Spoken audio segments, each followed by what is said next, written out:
அனைவருக்கும் அன்பான வணக்கங்கள். இப்ப பார்த்தீங்கன்னாக்கா, லா ஆஃப் அட்ராக்ஷன் யூஸ் பண்ணி நெறைய பேர் வந்து தன்னோட விருப்பத்த நிறைவேத்தணும்னு ஆசைப்படுறாங்க. ஆனா, அவங்களால எதையுமே ரீச் பண்ண முடியல. 1, 2 விஷயங்கள் சக்சஸ் ஆகுதே தவிர, எல்லா விஷயமும் சக்சஸ் ஆக மாட்டுது. நான் வாழ்க்கையில வந்து ஒரு முழுமையான ஒரு நிம்மதியோ, ஒரு சந்தோஷமோ தொடர்ந்து வரமாட்டுது. கொஞ்ச நேரம் அவங்க சந்தோஷமா இருக்காங்க. அதுக்கப்புறம் பார்த்தீங்கன்னா, பழைய பேட்டர்னுக்கே போயிர்றாங்க. எப்ப பார்த்தாலுமே விரக்தியிலயும், கவலையிலயுமே இருந்துகிட்டு இருக்காங்க. ஏன் அப்படி அது நடக்குது? லா ஆஃப் அட்ராக்ஷன் அப்படிங்கிறது ஒரு விதி தான். அது வந்து எல்லாருக்கும் ஒர்க் அவுட் ஆகும்போது, ஏன் உங்களுக்கு ஒர்க் அவுட் ஆக மாட்டுது? 90% மக்களுக்கு ஏன் இது வந்து சக்சஸ் குடுக்க மாட்டுது? அப்படிங்கிறத வந்து நம்ப வந்து யோசிச்சு பார்க்கணும். லா ஆஃப் அட்ராக்ஷன்ங்கிறப்ப ஒரு பொருள வந்து நம்ம விசுவலைசேஷன் பண்ணும்போதோ, அதுக்காக நெறைய நன்றி சொல்லும்போதோ, அதுக்காக அஃபர்மேஷன் பண்ணும்போதோ அது கிடைச்சிரும் அப்படின்னாக்கா, இந்த உலகத்துல வந்து எல்லாருமே வேணுங்கிற பொருள வந்து அடைஞ்சுக்கிட்டே போவாங்க. ஆனா, அவங்களால ஏன் அத வந்து ரீச் பண்ண முடியல? அவங்களுக்கு ஒரு புடிச்ச ஒரு வீடோ, காரோ அவங்களால ஏன் அத பெற முடியல? அதுக்கு ஏன் இவ்ளோ போராட வேண்டியதா இருக்கு? இப்ப பார்த்தீங்கன்னாக்கா, ஒரு எந்திரத்தனமா ஒவ்வொன்னத்தையும் செஞ்சுட்டு இருக்காங்க. அஃபர்மேஷன்னா அத வந்து ஒரு எந்திரத்தனமா சொல்றது, ஒரு விசுவலைசேஷன்னா அத வந்து கட்டாயம் பண்ணி தான் பார்க்கறது.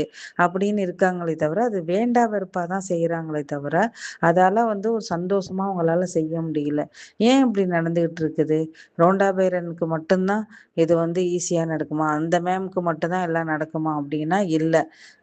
அதுக்குன்னு சில டெக்னிக் இருக்கு. அதுக்குன்னு சில நடைமுறைகள் இருக்கு. அத வந்து நீங்க அந்த ஃபார்முலாவ கரெக்ட்டா நீங்க பின்பற்றினா மட்டும் தான் அத வந்து உங்களால ரீச் பண்ண முடியும். எல்லாரும் தோல்வி அடையறதுக்கான காரணம் என்னன்னா, இந்த ஃபார்முலா தெரியாம போறது தான். சிலவங்க பார்த்தீங்கன்னாக்கா, ரொம்பவே ஈஸியா லா ஆஃப் அட்ராக்ஷன் பத்தியே தெரியாது. ஆனா, அவங்க விருப்பப்பட்ட வாழ்க்கைய வாழ்வாங்க. புடிச்ச வீடு, புடிச்ச வேலை, புடிச்ச திருமண வாழ்க்கை எல்லாமே ஹேப்பியா இருக்கும். அவங்களுக்கு பார்த்தீங்கன்னா, தேவையானத வந்து பிரபஞ்சம் வாரி வாரி வழங்கிக்கிட்டு இருக்கும். ஆனா, சிலவங்க ஒரு முட்டி மோதிக்கிட்டு இருப்பாங்க. எல்லாமே தெரியும். லா ஆஃப் அட்ராக்ஷன் தெரியும், லா ஆஃப் அசம்ப்ஷன் தெரியும், லா ஆஃப் வைப்ரேஷன் எல்லாமே தெரியும். தெரிஞ்சும் அவங்களால எதையுமே ரீச் பண்ண முடியாது.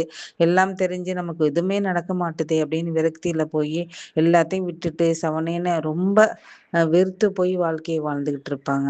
அப்ப ஒண்ணுமே தெரியாதவங்க ஜாலியா இருக்கும்போது, எல்லாம் தெரிஞ்சு நம்மளுக்கு வந்து எதையுமே சாதிக்க முடியலையே! அப்படிங்கிற ஒரு குற்ற உணர்வோடயே நம்ம வாழ்ந்துகிட்டு இருப்போம். இதுக்கெல்லாம் காரணம் என்ன? இத எப்படி வந்து ஓவர் கம் பண்றது? எப்படி வந்து ஒரு எஃபெக்ட்டே இல்லாம எஃபர்ட்லெஸ் மேனிஃபெஸ்டேஷன் பண்றது?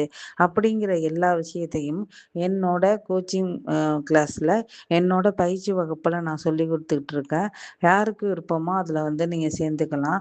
ரொம்பவே எளிமையா உங்களோட அனைத்து விருப்பத்தையும் எப்படி ஈஸியா மேனிஃபெஸ்டேஷன் பண்றது? ரொம்ப முயற்சி இல்லாம ரொம்ப ஃப்ளோ ஸ்டேஜ்ல எப்படி பண்றது? அப்படிங்கிறத நான் எளிமையா சொல்லி தர்றேன். விருப்பம் உள்ளவங்க இதுல வந்து ஜாயின் பண்ணிக்கலாம். என்னோட சேனலுக்கு நீங்க அதிக அளவு சப்போர்ட் பண்றீங்க. ரொம்ப ரொம்ப நன்றி.